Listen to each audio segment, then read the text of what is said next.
একটা কথা আছে, যে যুদ্ধে পরাজিত হয় সে কাপুরুষ নয়, যে পরাজয়ের ভয়ে যুদ্ধই করে না সেই কাপুরুষ। যুদ্ধ কাকে বলে জানেন?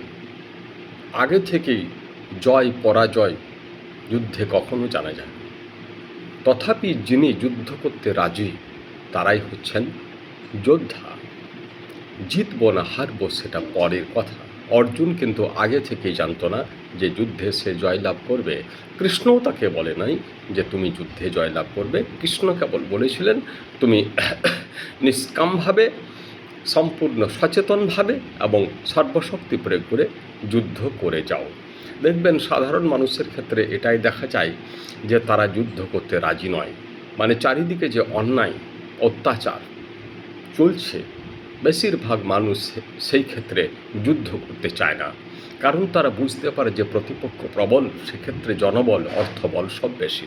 কিন্তু তারাই আবার দেখবেন কোনো দুর্বল লোককে পেলে তখন কিন্তু তারা যুদ্ধ করতে ছাড়বে না।